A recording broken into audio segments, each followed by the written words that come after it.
Prise en compte de la loi énergie-climat. Dans la lignée du Grenelle de l'environnement et de la loi de transition énergétique pour la croissance verte, la loi énergie-climat de 2019 inscrit symboliquement l'urgence écologique et climatique dans le Code de l'énergie. Cette loi fixe la politique énergétique de la France et ses conséquences sur le climat. Objectifs de la loi. Les objectifs visés à moyen et long terme sont les suivants. Atteindre la neutralité carbone à l'horizon 2050. Ce principe suppose de ne pas émettre plus de gaz à effet de serre que le pays ne peut en absorber. Diminuer de 40% la consommation d'énergie fossile tirée principalement du charbon, du pétrole et du gaz naturel d'ici 2030. Réduire à 50% la part du nucléaire dans la production d'électricité à l'horizon 2035 et fermer les 4 dernières centrales à charbon sur le territoire français en 2022, soutenir et développer les énergies renouvelables, photovoltaïque, construction, BTP, énergie, petite hydroélectricité, énergie, éolien offshore, énergie, production d'hydrogène bas carbone par électrolyse de l'eau, industrie. Encadrement de la politique énergétique. Le texte met également en place des mesures d'encadrement de la politique énergétique. Un dispositif progressif de rénovation énergétique des passoires énergétiques en 3 temps. Incitation, obligation et en dernier lieu, sanction. L'objectif général est mettre un terme à ce type de bâtiment en 2028, un renforcement corrélatif des mesures de lutte contre la fraude éventuelle aux certificats d'économie d'énergie, les CEE.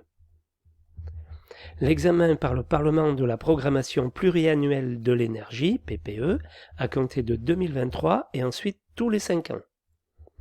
La mise en place d'un cadre législatif d'intervention pour le Haut Conseil sur le climat, HCC, constitué d'économistes et d'experts, l'établissement d'un rapport sur la compatibilité du projet de loi de finances avec les engagements de la France en matière d'émissions de gaz à effet de serre, mesures spécifiques applicables à la construction, lutte contre les passoires thermiques.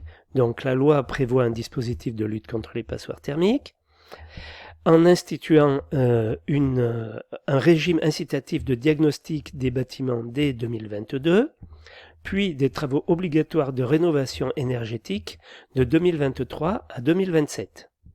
Et enfin, des sanctions en cas de non-respect de la mise en conformité des bâtiments à compter de 2028.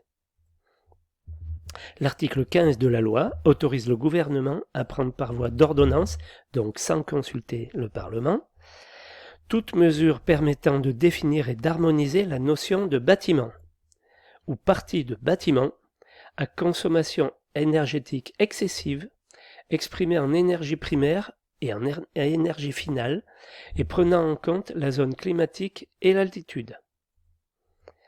L'article 22 de la loi dispose que la consommation énergétique des logements, déterminée selon la méthode du DPE, ne devra pas excéder le seuil de 330 kWh d'énergie primaire par mètre carré et par an, à compter du 1er janvier 2028. Cette obligation ne s'applique pas aux bâtiments qui, en raison de leurs contraintes techniques, architecturales ou patrimoniales, ne peuvent pas faire l'objet de travaux de rénovation afin d'atteindre une consommation inférieure à ce seuil, ni aux bâtiments pour lesquels le coût des travaux permettant de satisfaire cette obligation est manifestement disproportionné par rapport à la valeur du bien.